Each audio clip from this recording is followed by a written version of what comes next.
नमस्कार दर्शकों, मैं हूं आर के शर्मा और आप देख रहे हैं जी न्यूज उत्तर प्रदेश 1। आज के मुख्य समाचार। महाकुंभ की शुभ घड़ी, महायात्रा निकल पड़ी प्रयागराज। 13 जनवरी से महाकुंभ का आयोजन होने जा रहा है। 45 दिनों तक चलने वाले महाकुंभ में देश भर से साधु संतों के अखाड़ों का आना शुरू हो चुका है। अखाड़ों के आगमन पर साधु संत अपनी शक्ति व वैभव का प्रदर्शन करते हुए निकलते हैं, जिसे पेशवाई कहा जाता था। मगर इस महाकुंभ में अखाड़ा परिषद की बैठक में बड़ा निर्णय लेते हुए पेशवाई का नाम बदलकर छावनी प्रवेश किया गया है। वही शाही स्नान को बदलकर कुंभ अमृत स्नान कहा जाएगा। आज चैनल डायरेक्टर आर के शर्मा सीधे प्रयागराज से महाकुंभ के वैभव का महारहस्य के साथ दर्शकों को अखाड़ों की छावनी प्रवेश पेशवाई की झलकियां दिखा रहे हैं।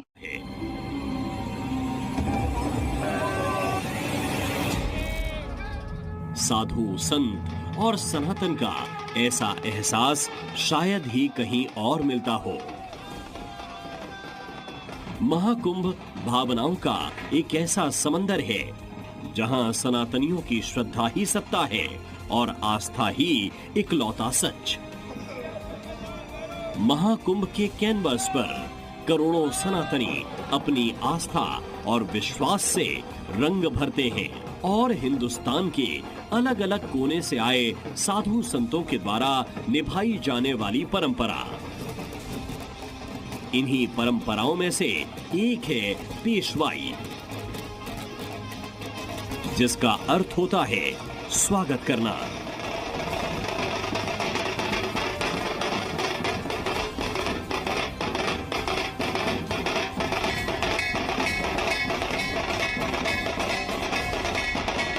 देश के अलग अलग हिस्सों से अखाड़े प्रयागराज पहुंच रहे हैं। आश्रम से मेला क्षेत्र तक जाने का सिलसिला शुरू हो चुका है और इसी सिलसिले को पेशवाई कहा जाता है।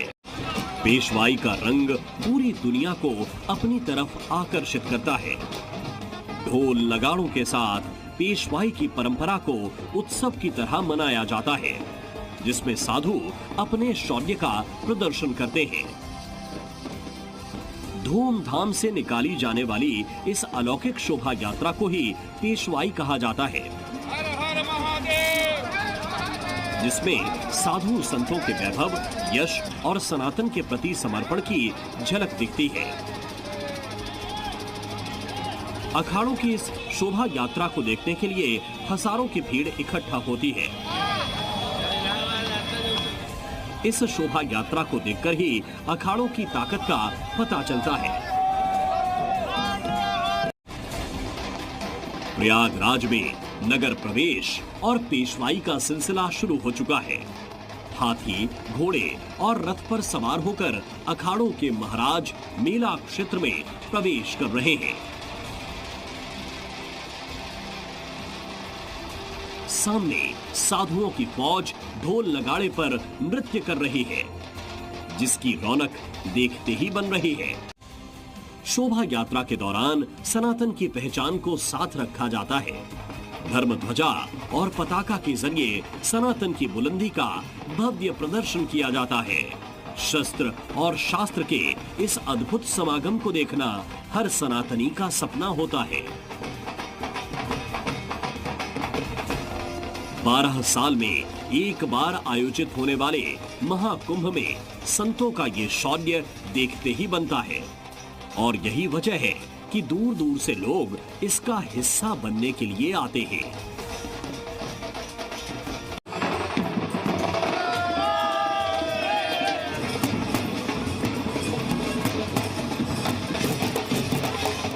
पेशवाई एक ऐसी परंपरा जिसकी जड़ें काफी पुरानी हैं।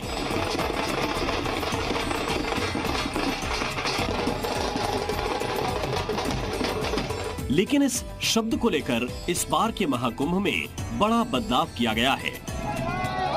पेशवाई की जगह अब छावनी प्रवेश शब्द का इस्तेमाल किया जा रहा है, तो वहीं शाही स्नान को अब कुंभ अमृत स्नान कहा जाएगा। और इस बदलाव की वजह है इन दो शब्दों की भाषा।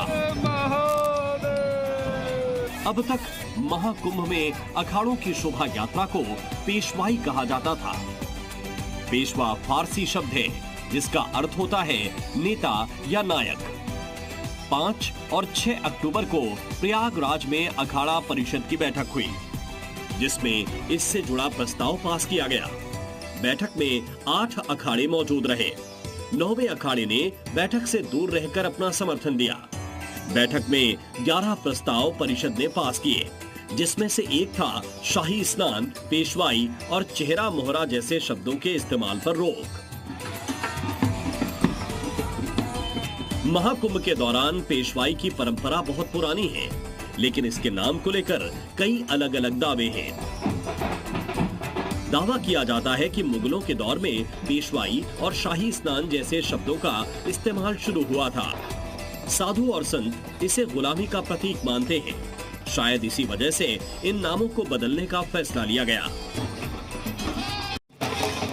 पेशवाई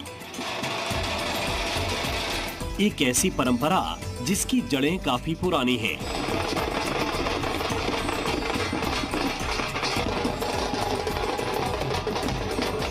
लेकिन इस शब्द को लेकर इस बार के महाकुंभ में बड़ा बदलाव किया गया है। पेशवाई की जगह अब छावनी प्रवेश शब्द का इस्तेमाल किया जा रहा है, तो वहीं शाही स्नान को अब कुंभ अमृत स्नान कहा जाएगा। और इस बदलाव की वजह है इन 2 शब्दों की भाषा। अब तक महाकुंभ में अखाड़ों की शोभा यात्रा को पेशवाई कहा जाता था। पेशवा फारसी शब्द है जिसका अर्थ होता है नेता या नायक। 5 और 6 अक्टूबर को प्रयागराज में अखाड़ा परिषद की बैठक हुई, जिसमें इससे जुड़ा प्रस्ताव पास किया गया। बैठक में 8 अखाड़े मौजूद रहे। 9वें अखाड़े ने बैठक से दूर रहकर अपना समर्थन दिया। बैठक में 11 प्रस्ताव परिषद ने पास किए, जिसमें से एक था शाही स्नान, पेशवाई और चेहरा मोहरा जैसे शब्दों के इस्तेमाल पर रोक।